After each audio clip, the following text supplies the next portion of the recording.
என் அருமை உலகத்தமிழ் மக்களே, தாய்மார்களே, பெரியோர்களே, சிறார்களே, என் அருமை சீடர்களே, யோக நண்பர்களே, யோக விரும்பிகளே, உங்கள் அனைவருக்கும் என் இனிய காலை வணக்கம். கலைஞர் தொலைக்காட்சி நிகழ்ச்சியில் நலமுடன் வாழ என்னும் பிரிவில் யோகாசனத்திற்கு அதிக முக்கியத்துவம் கொடுத்திருப்பதை நீங்கள் அறிவீர்கள்.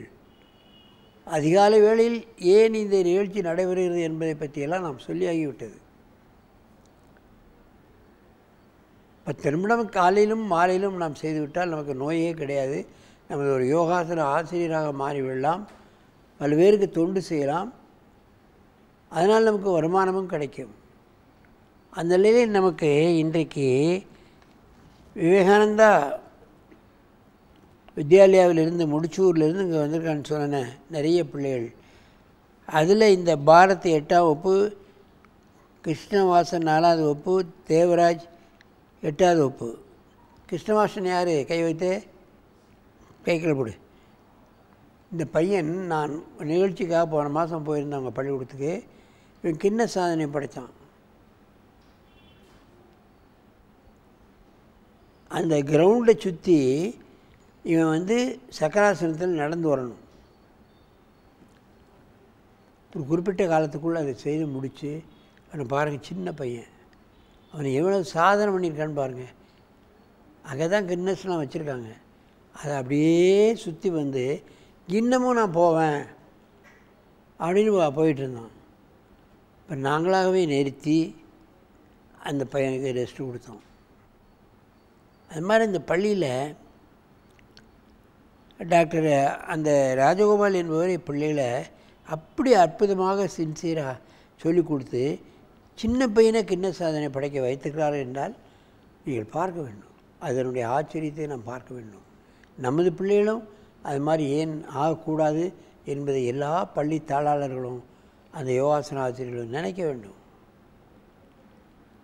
அந்த நிலையில் இவர்களுக்கு இன்றைக்கு நமக்கு இவங்களும் பாருங்கள், பரத் 8ஆம் வகுப்பு, கிருஷ்ணவாசன் 4வது வகுப்பு, தேவராஜ் 8ஆம் வகுப்பு, 8வது வகுப்பு, ஒரு 4வது வகுப்பு, எல்லாருமா சேர்ந்து சிரசாசனம் பண்ண போகிறாங்க. சின்ன பிள்ளைகள் பாருங்கள், அது அவசியம் கூட. இருந்தாலும் அவங்களுக்கு சிரசாசனம் பண்ணக்கூடிய ஒரு திறமை 8வது படிக்கும்போதே வந்துடுது. எங்கே என் அருமை மாணவர்களே, நீங்கள் சிரசாசனம் செய்யுங்கள் பார்க்கலாம்.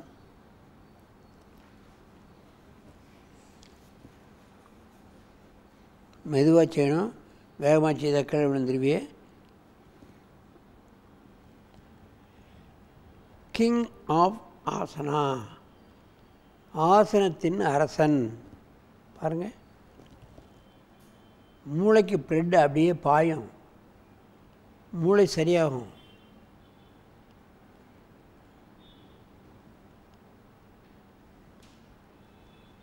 சிரசாசனம்,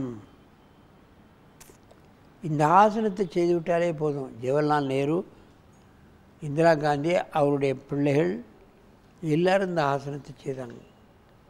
இங்கே நம்ம அரசியல் கட்சி தலைவர்கள்லாம் பண்ணுறாங்க.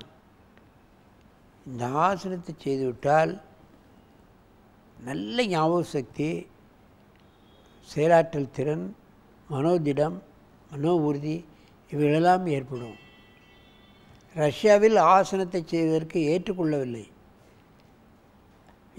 அங்கே சென்று ஆசனத்தை கற்றுக் கொடுக்க நம்ம நாட்டில் உள்ள ஆட்கள் முனைந்த போது அவர்களை ஆசனம் செய்வதற்கு அலோவ் பண்ணவில்லை. அப்புறம் இந்த நாட்டினுடைய முக்கியமான விளையாட்டுத்துறை அமைச்சர் இந்தியாவிலிருந்து சென்ற அந்த ஆசிரியரை கூப்பிட்டு, நான் 3 நோயாளிகளை தருவேன், மூளைக்குழாறு உள்ளவர்களை தருவேன், நீ அதை சரி பண்ணியானால் நாங்கள் எங்கள் நாட்டில் செய்யலாம்னா. பத்திரிகைகளெல்லாம் செய்தி வந்தது. சரி என்று சொன்னான். அந்த 5 மூளைக்கோளாறு உள்ளவர்கள், மோசமான நிலையில் உள்ளவர்கள், அடிபிடி, சண்டை, குத்து, வெட்டு, யாரை கண்டாலும் அவரை யாரும் கட்டுப்படுத்த முடியாது, ஜெயில் உள்ளே தான் இருக்கணும். அப்படி இருந்தவங்கள இவங்களை நீ சரி பண்ணணும்னா, சரி எனக்கு ஒரு 5-6 பயல்வான்களை கொடு, நான் சரி பண்ணி தானே அவனுக்கு பயல்வான்களை கொடுத்தான். இந்த 5 பேரையும் பிடிச்சி கொண்டாந்தான். இந்த சர்க்கஸில் பார்ப்பீங்க, ஒரு கம்பி கட்டியிருக்கும், அதில் நடப்பாங்க. அதை மாதிரி கம்பியை கட்டி வச்சுக்கிட்டு இவங்களுக்கு இவங்க 5 பேருக்கும் காலில் ஒரு கிளிப்பு இப்படி ஏற்படுற மாதிரி பண்ணிட்டான்.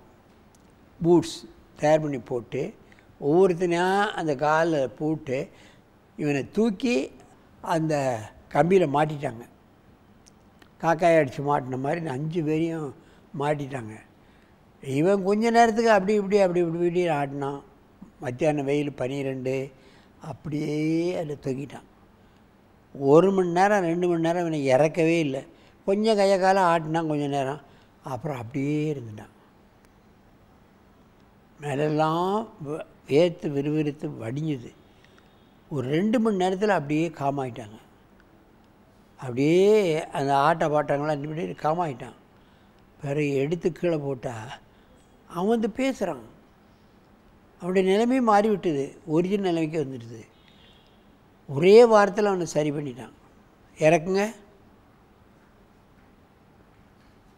அப்படியே பத்மாசனத்தில் உட்காந்து அங்கே வாங்க திரும்பிடுங்க. ரஷ்யாவில் யோகாசனம் செய்வதற்கு ஏற்றுக்கொண்டார்கள். மூளைக்குள்ளார்னான்னு சொல்லுதோம், மூளைக்கு ரத்தம் போனால் அவர்களுக்கு நல்ல நிலைமை வந்து விடுகிறது. ஆகவே எந்த வியாதியையும் குணப்படுத்தி விடலாம். ஆகவே இது போன்ற அற்புதமான ஆசனங்களை நாம் எல்லோரும் பழகி ஆரோக்கியமாக நீடித்து இனிது வாழ வேண்டும் என்று கேட்டு உங்களிடமிருந்து விடைபெறுவது ஆசனம் ஆண்டியப்பன்.